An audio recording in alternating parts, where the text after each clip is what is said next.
Good evening. Within the past couple of hours, the Italian Prime Minister has announced restrictions on movement across the entire country in the most drastic response yet to the spread of coronavirus.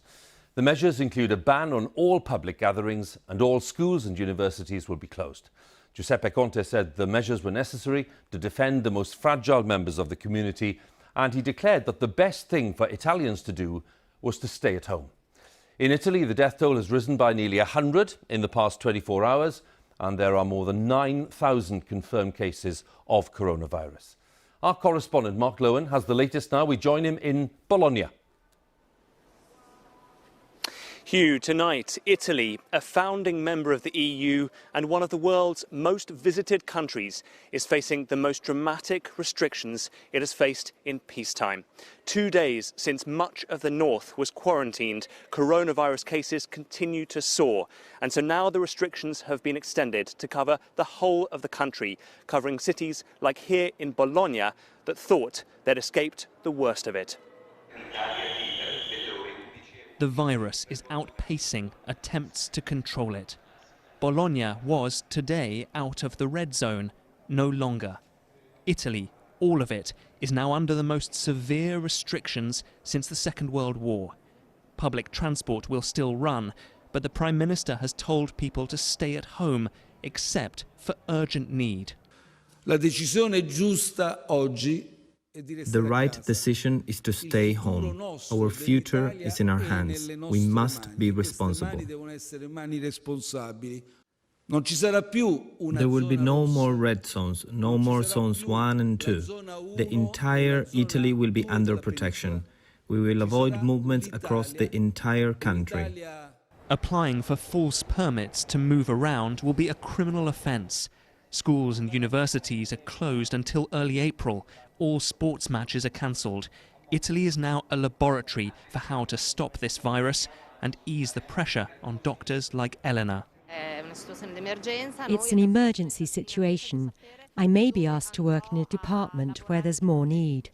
We've never faced anything like this, and we're not ready. One of Europe's best health systems is creaking under the weight, seriously short of space in intensive care. All medical staff leave has been cancelled.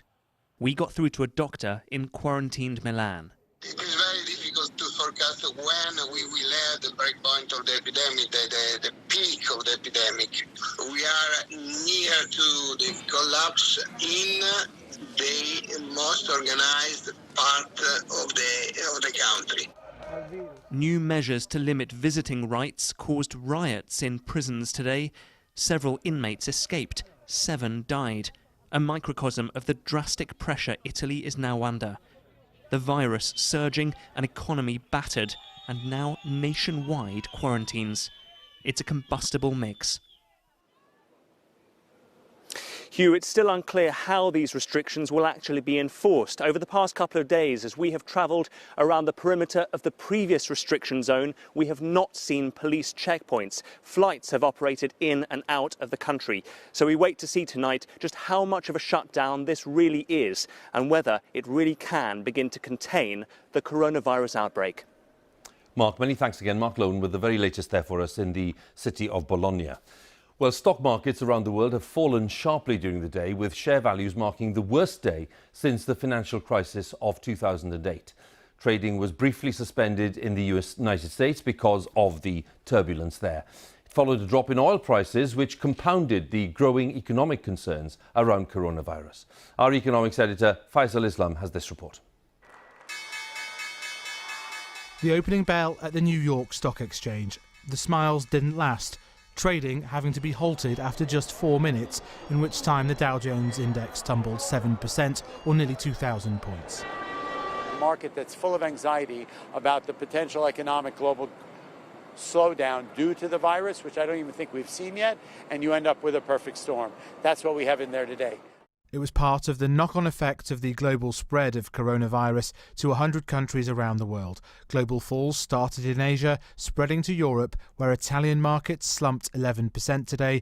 German markets were down 8%, and in the UK, the FTSE 100 also tumbled 8%, the sharpest fall since the financial crisis a decade ago. These extraordinary moves in global stock markets matter not just because of the impact on your pensions and investments. There are impacts on government budgets and business spending too. There were also historic moves in connected markets such as oil and in government borrowing too. And all this matters because of what it reveals right now. Understandable uncertainty about the actual outbreak of the virus, but unpredicted consequences of how nations respond economically and diplomatically. Today's moves were triggered by a collapse in oil prices after top oil producers Saudi Arabia and Russia fell out over the impact of the virus, leading to slumping demand for oil. Both are now pumping crude into the market. President Trump blamed that spat and the fake news for the sharp drops, adding it was good news for consumers filling up their cars. But today's fall does suggest a scepticism that world leaders have got a grip of the crisis.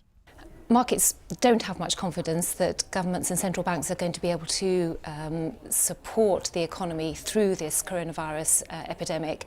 I think there's a worry that central banks don't have too much scope to cut interest rates, and there's a concern that governments will be too slow to stimulate the economy. This is not just a trading panic. The market's asking big questions about not only the speed and effectiveness of efforts to contain the virus and its economic impact, but also uncomfortable trade-offs between the two. Faisal Islam, BBC News. Well, earlier this evening, Israel announced that all travellers entering the country would be required to quarantine themselves for 2 weeks to try to limit the spread of coronavirus. The Israeli leader, Benjamin Netanyahu, said that it was a difficult decision, but the measure was essential to safeguard public health, he said, and the decision will apply to foreign citizens from Thursday. Here in the UK, a fifth person has died of coronavirus on the day the government outlined the latest stage of its response to the crisis.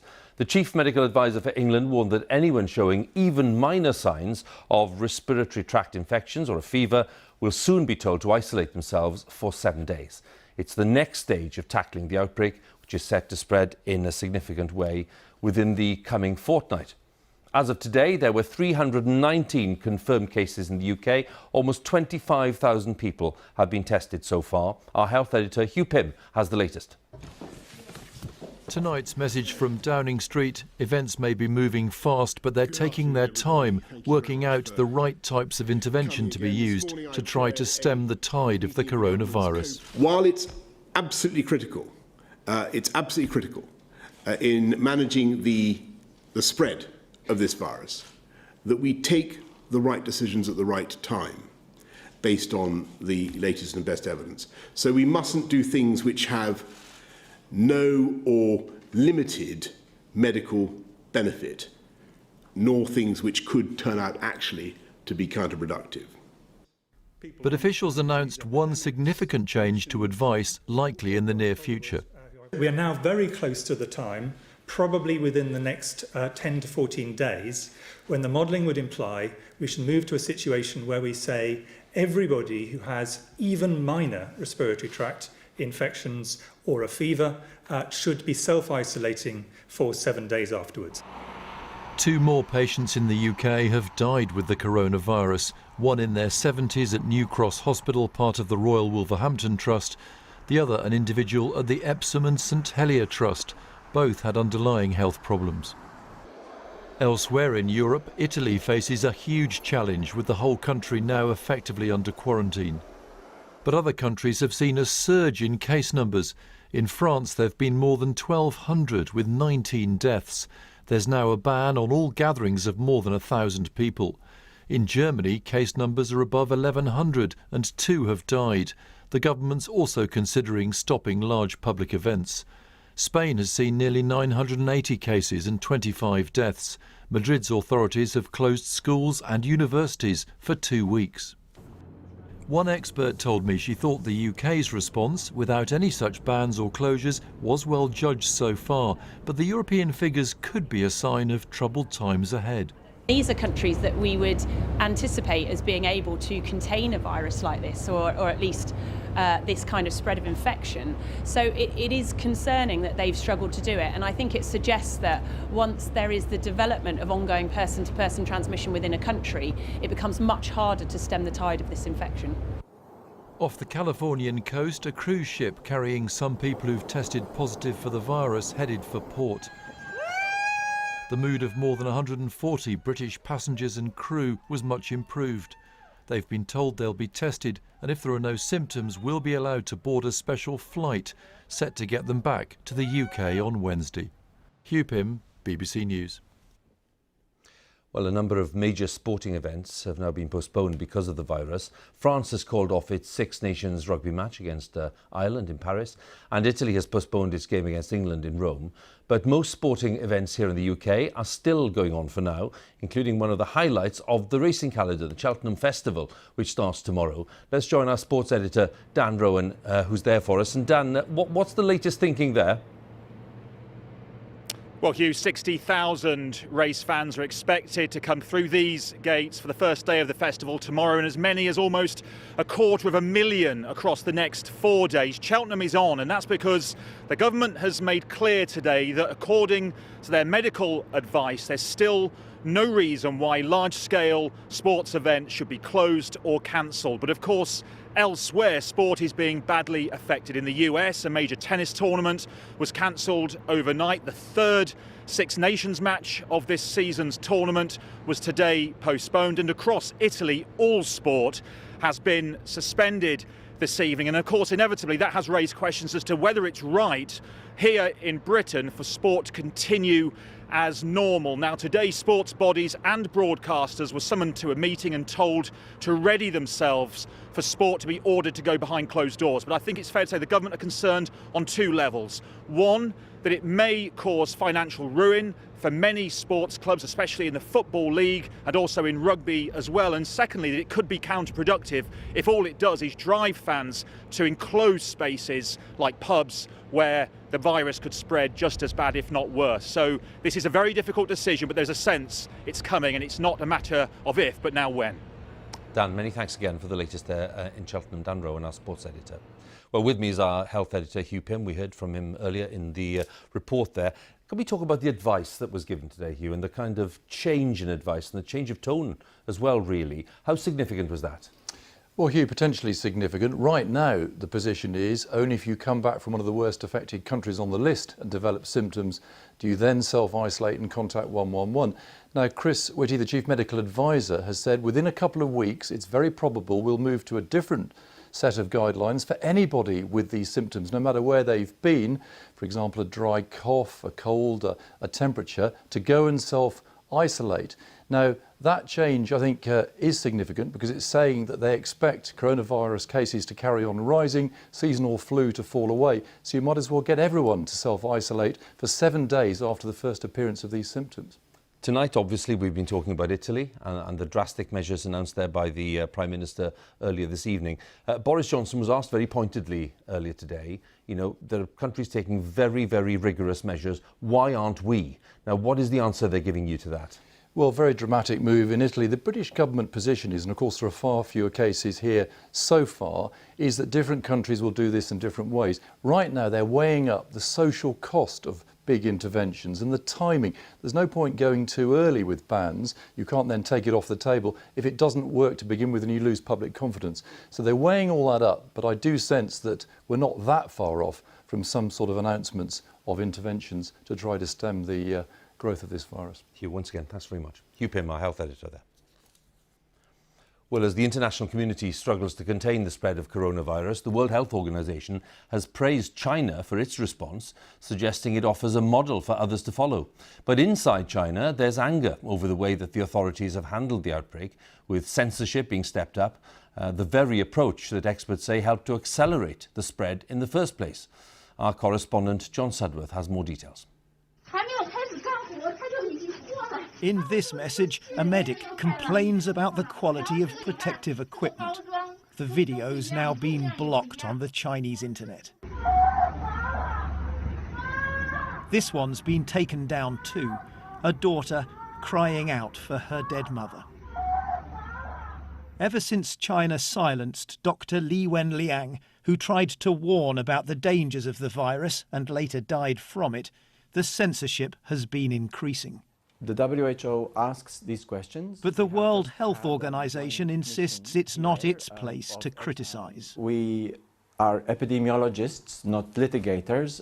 We know that the country has identified that there were shortcomings. It is not WHO's role at this stage. Our role is to really help with the positive lessons of moving forward.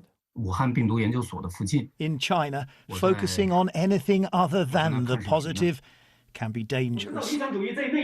This reporter records a few final words before opening the door to the police. Li Zihua was detained, it seems, for trying to report independently about the virus.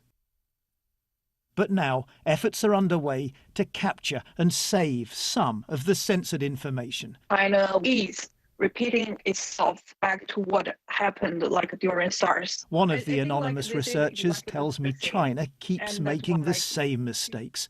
During the SARS virus in 2002, censorship was also rife. They were trying to hide the information, and that's why people lost lives. China wants the world to focus not on how censorship may have cost lives, but on the strengths of a system that has now brought the epidemic under control.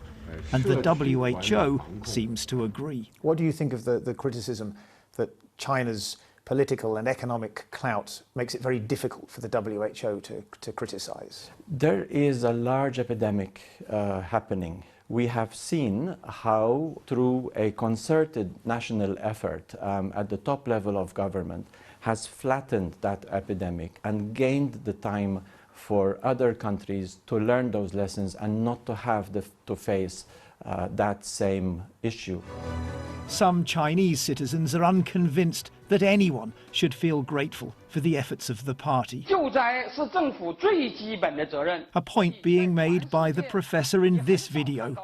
It's been blocked. John Sudworth, BBC News, Beijing. And you can keep up to date with all the developments concerning the coronavirus outbreak, including the symptoms to look out for and lots of background and scientific expertise as well on the BBC News app and on our website bbc.co.uk.